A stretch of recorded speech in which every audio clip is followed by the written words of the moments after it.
नमस्कार दोस्तों। कोविड-19 के नए मामले धीरे धीरे कम हो रहे हैं, लेकिन पोस्ट कोविड कॉम्प्लिकेशंस के रूप में कोविड अभी भी आपके अंदर ही मौजूद है। ऐसा मेरा कहना नहीं है, ये सामने आया है दुनिया भर में पोस्ट कोविड पर हो रही स्टडीज में। आजकल या कोविड आने के बाद से आप महसूस करते होंगे कि सांस लेने की समस्या, थकावट, सर में बहुत तेज दर्द होना अचानक से, कफ और खांसी, प्रॉपर नींद ना आना, मसल पेन, हार्ट अटैक की समस्या, एंजाइटी और डिप्रेशन, ये सब केसेस बहुत ज़्यादा बढ़ गए हैं और यंग एडल्ट्स में भी ये कॉम्प्लिकेशंस बहुत ज़्यादा देखने को मिल रहे हैं। अगर आप भी इन पोस्ट कोविड हेल्थ इश्यूज को फेस कर रहे हैं तो आप अकेले नहीं हैं। आपने अक्सर लोगों को भी ये कहते हुए सुना होगा कि अचानक से कोविड के बाद से ये सब समस्याएं बहुत ज़्यादा बढ़ गई हैं। तो क्या वाकई ऐसा है कि इन सब समस्याओं का कारण कोविड का इन्फेक्शन है या पोस्ट कोविड कॉम्प्लिकेशन जैसा कुछ होता है? आइए जानते हैं आज की इस वीडियो में।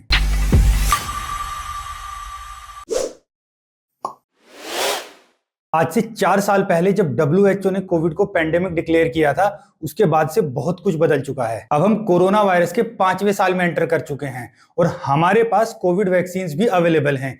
इवन अगर कोई नया वेरिएंट्स भी मिलता है तो उसके हिसाब से भी अपडेटेड है। ट्रीटमेंट और टेस्ट भी अवेलेबल हैं। लेकिन कोविड के दौरान जो सिम्टम्स लोगों को थे और जो कॉम्प्लिकेशंस लोगों को उस टाइम पर हुई थी, वो अभी भी एज इट इज बनी हुई हैं। कुछ लोगों में तो ये कोविड के बाद से ठीक ही नहीं हुई है, या कुछ लोगों में कॉम्प्लिकेशंस और सिम्टम्स आते रहते हैं और ठीक होते रहते हैं, जिसकी वजह से हमारी जो डे टू डे लाइफ है वो अफेक्ट होती है और हम प्रॉपर्ली हेल्दी भी फील नहीं कर पाते हैं। पोस्ट कोविड रिसर्च के अकॉर्डिंग इनको डिफाइन करने के लिए long term COVID effect, chronic COVID, post COVID condition, post acute कोविड-19, इस तरह की टर्म्स का यूज किया जाता है। लेकिन इनमें सबसे कॉमनली जो टर्म यूज की जाती है उसे बोलते हैं लॉन्ग कोविड। आगे वीडियो में हम भी इसी टर्म का यूज करेंगे। लॉन्ग कोविड एक रियल प्रॉब्लम है जिसकी वजह से कोई भी कंडीशन धीरे धीरे क्रोनिक हो सकती है और ये प्रॉब्लम हफ्तों, महीनों और सालों तक भी रह सकती है। ये समस्या ज्यादातर उन लोगों में मिल रही है जिनको सीवियर कोविड इन्फेक्शन हुआ था, लेकिन जिनको माइल्ड इन्फेक्शन हुआ था और वो जल्दी ठीक हो गए थे, या जो लोग एसिम्टोमेटिक थे और उनमें कोविड टेस्ट भी पॉजिटिव नहीं आया था,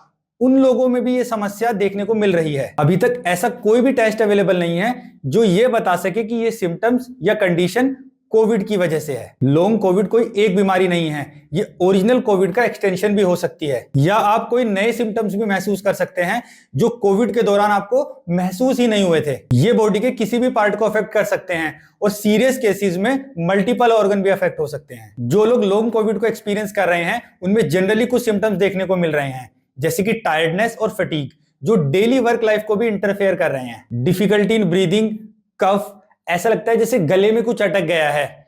इसके अलावा चेस्ट पेन, स्लीप प्रॉब्लम्स, अचानक से खड़े होने पर चक्कर आना, जॉइंट और मसल पेन, इस तरह की प्रॉब्लम्स बहुत कॉमनली लोगों में मिल रही है। क्रिश्चियन मेडिकल कॉलेज वेलोर की एक स्टडी पब्लिश हुई है जिसमें बताया गया है कि इंडियंस में लंग फंक्शन इंपेयरमेंट या लॉन्ग टर्म लंग डैमेज सबसे ज्यादा हुआ है इन कंपैरिजन टू यूरोपियन और चाइनीज पीपल। आपने देखा भी होगा कि लोगों में सांस रिलेटेड प्रॉब्लम बहुत ज्यादा देखने को मिल रही हैं। इन सब डिफरेंट सिम्टम्स के बावजूद एक सवाल खड़ा होता है कि कोई कैसे श्योर हो कि ये सब सिम्टम्स लॉन्ग कोविड की वजह से हैं। देखिए, कोई लेबोरेटरी टेस्ट अवेलेबल नहीं है अभी तक लॉन्ग कोविड को कंफर्म करने के लिए, और अगर किसी को सीरियस सिम्टम्स हैं भी तो भी ब्लड टेस्ट, चेस्ट एक्सरे और इलेक्ट्रोकार्डियोग्राम नॉर्मल वैल्यू शो कर सकते हैं। इसलिए इसके लिए सबसे पहले आपको अपने डॉक्टर के पास जाना चाहिए और उनके साथ अपनी हेल्थ कंडीशन के बारे में बहुत डिटेल में डिस्कशन करना चाहिए। सेल्फ मेडिकेशन को यहाँ पर बिल्कुल अवॉइड करना है। मैं बार बार अपनी वीडियोस में बोल रहा हूं कि जितना हो सके सेल्फ मेडिकेशन को अवॉइड कीजिए। देखिए, इस तरह के केसेस में कंडीशन और खराब हो सकती है।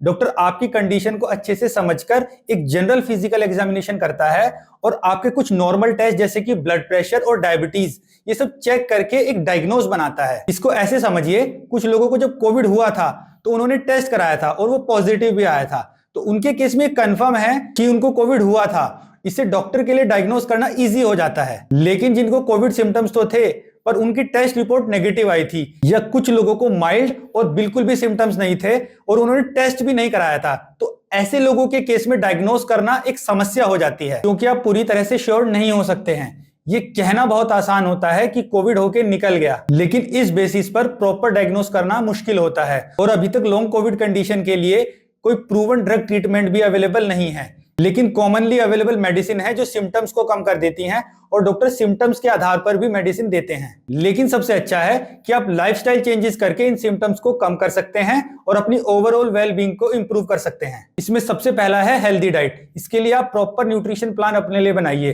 जिसमें सीजनल सब्जियां और फल शामिल हों। जितना साफ सुथरा और हेल्दी खाना आप खाएंगे उतनी ही आपकी हेल्थ इंप्रूव होगी। Number 2, regular exercise. हल्के वर्कआउट प्लान से आपको शुरू करना है और धीरे धीरे अपनी वर्कआउट की इंटेंसिटी को बढ़ाते जाना है। ये बहुत जरूरी है कि आपको एकदम से हैवी वर्कआउट नहीं करना है, आपको कंसिस्टेंसी पे ध्यान देना है, इंटेंसिटी से ज्यादा। इसकी वजह से आपको सांस रिलेटेड और मसल पेन जैसी समस्याओं में बहुत फायदा होगा। कोई भी वर्कआउट या फिटनेस प्लान शुरू करने से पहले अपने डॉक्टर के साथ जरूर डिस्कस कर लें, क्योंकि वही आपको आपकी करंट सिचुएशन के अकॉर्डिंग सही से गाइड कर पाएंगे। नंबर 3 है क्वालिटी स्लीप। रात को 7 से 8 घंटे की क्वालिटी स्लीप मस्ट है आपके लिए। इसके लिए आप एक टाइम फिक्स कीजिए, उसी सेम टाइम पर आपको रोज सोना है और मॉर्निंग में उठना भी है। ये बहुत जरूरी है, इससे बॉडी में एनर्जी लेवल मेंटेन रहता है थ्रू आउट द डे और सही नींद की वजह से स्ट्रेस लेवल भी कम होता है। इसके अलावा योगा, प्राणायाम और मेडिटेशन अगर हो सके तो जरूर कीजिए। It is the best way to being healthy. Yoga और प्राणायाम से आपकी हार्ट हेल्थ, फ्लेक्सिबिलिटी, स्ट्रेंथ और विशेषकर लंग हेल्थ बहुत इंप्रूव होती है। मेडिटेशन आपको स्ट्रेस, डिप्रेशन और एंजाइटी से बचाता है। अगर आप ध्यान देंगे तो लॉन्ग कोविड के मोस्ट कॉमन सिम्टम्स जो हैं वो यही सब तो हैं। तो बेहतर है योगा, प्राणायाम और मेडिटेशन को अपनी डेली रूटीन का हिस्सा जरूर बनाएं। अब आपके दिमाग में आ रहा होगा कि जो वैक्सीन हमने लगवाई है तो उसका क्या रोल रहा फिर। देखो, जो कोविड वैक्सीन अभी अवेलेबल है ना दुनिया भर में, उनका काम बीमारी को पूरी तरह से ठीक करना नहीं है। उनका काम आपको सीवियर कंडीशन से बचाना और डेथ थ्रेट को कम करना है। ये वैक्सीन की वजह से ही है कि हम एक नॉर्मल लाइफ वापस जी पा रहे हैं। वैक्सीन और पोस्ट कोविड कंडीशन को लेकर दुनिया भर में लोग रिसर्चेस में लगे हुए हैं और होपफुली इस समस्या का समाधान बहुत जल्दी ही होगा। सबसे अच्छी बात यह है कि ये post Covid conditions corona virus की तरह एक इंसान से दूसरे इंसान में ट्रांसफर नहीं होती है। लेकिन एक ऑस्ट्रेलियन स्टडी इस बात को ही चैलेंज करती है कि लॉन्ग कोविड जैसा कुछ होता है। इस स्टडी में दावा किया गया है कि ये सिम्टम बिल्कुल वैसे ही हैं जैसे एक नॉर्मल फ्लू के बाद किसी इंसान को सेम सिम्टम्स काफी टाइम तक रह सकते हैं। उनका कहना है कि लॉन्ग कोविड जैसी टर्म का यूज करना लोगों में अननेसेसरी डर को बढ़ा सकता है। आपका क्या कहना है इस बारे में?